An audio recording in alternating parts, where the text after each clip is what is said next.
Assalamualaikum warahmatullahi wabarakatuh. Allahumma salli wa sallim wa barik wa karim wa azim ala ruhi sayyidina Muhammadin fil arwah wa ala jasadi fil ajsad wa ala kubri fil kubur wa ala alihi wa sallam. Amma ba'du.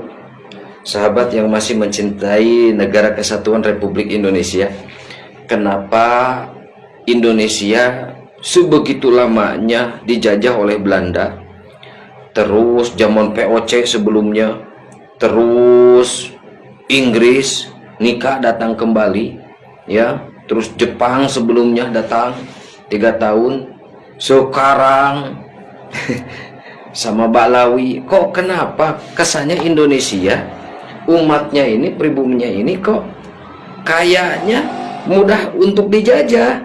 Ternyata setelah saya pelajari, tingkatan akal itu ada 4: Ajijiyah, Hisabiyah, atau ya Juhadiyah, dan Akmaliyah.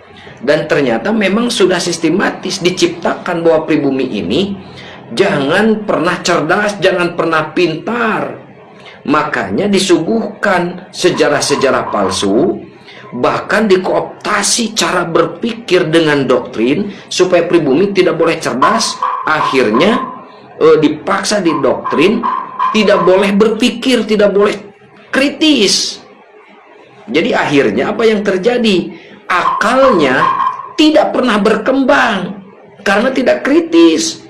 Jika seseorang tidak kritis, itu akan mudah ditipu, mudah dibohongi, mudah dikibuli, mudah direndahkan, disuguhi dengan cerita-cerita palsu, sejarah-sejarah palsu, didengar aja. Kenapa? Karena tidak kritis.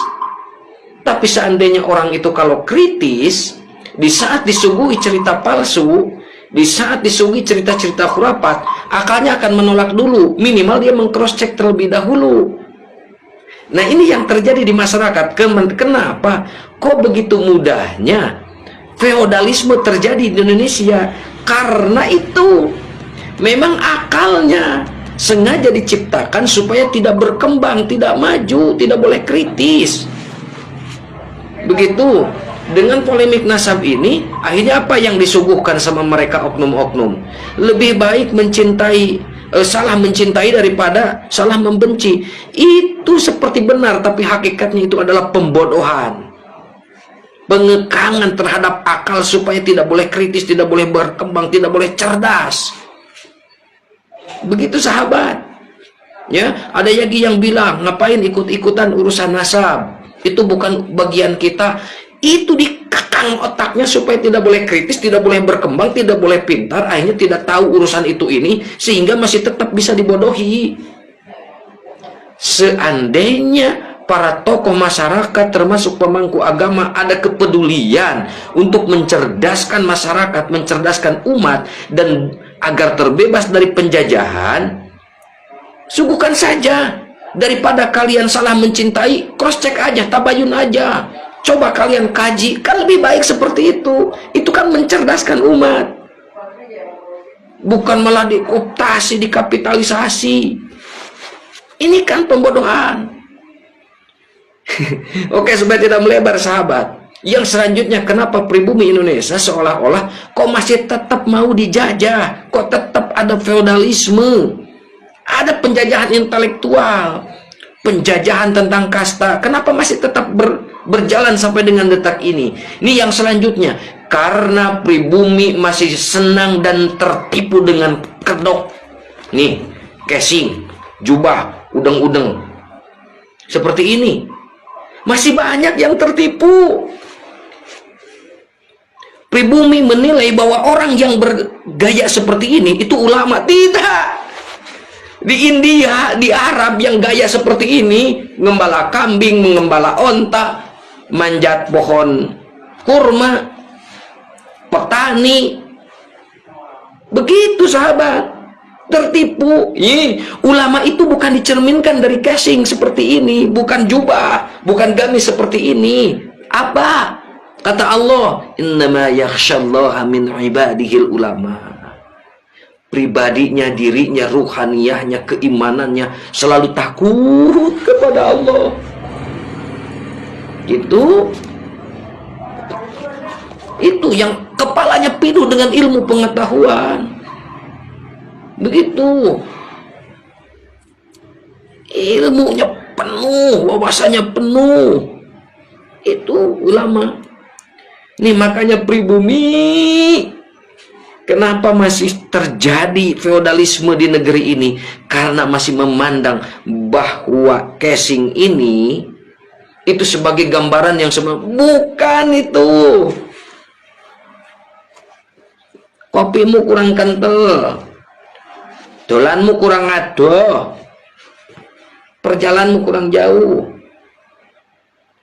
Yang seperti ini mah bisa beli di pasar juga, banyak di pasar juga, di online juga ada. Yang gini mah bisa pesan. Makanya wahai pribumi sahabatku yang sudah bosan atas penderitaan penjajahan, sekarang masih ada.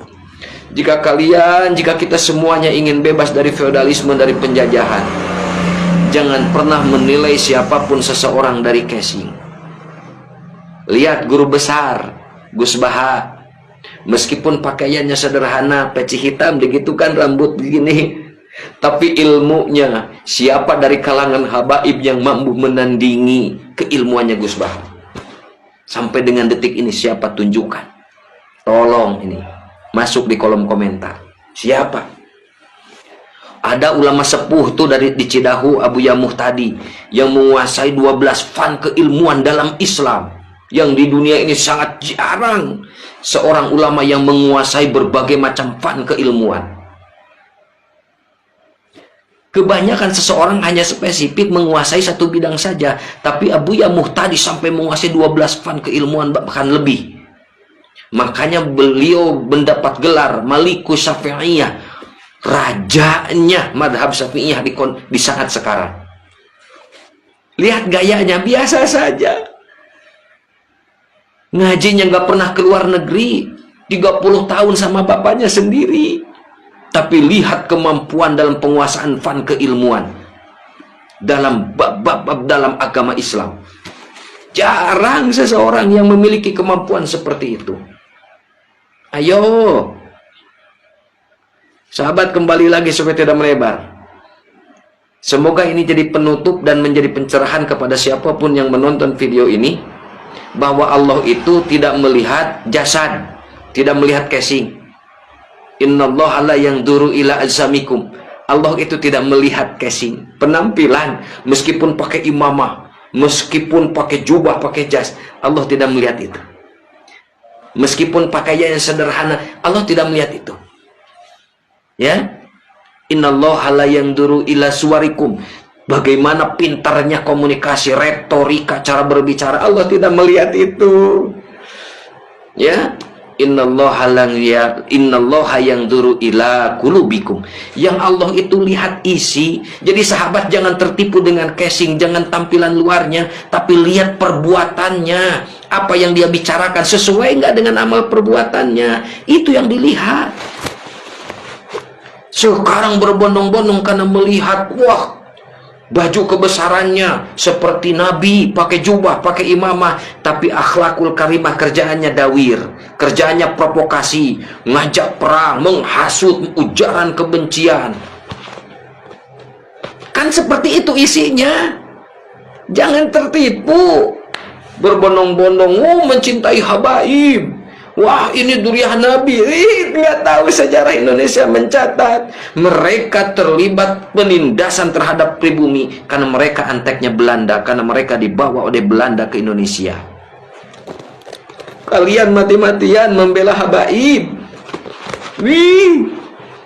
Sampai berani menjadi pengkhianat Wali Songo, pengkhianat Negara Kesatuan Republik Indonesia.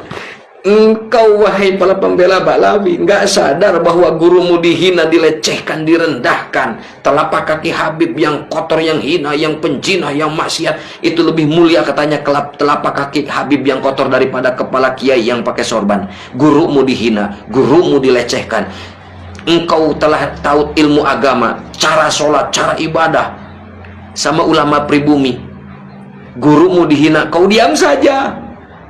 Bagaimana kau mau mendapatkan keberkahan ilmu yang kau dapatkan dari gurumu, sedangkan gurumu dihina, dileceh, kau diam saja.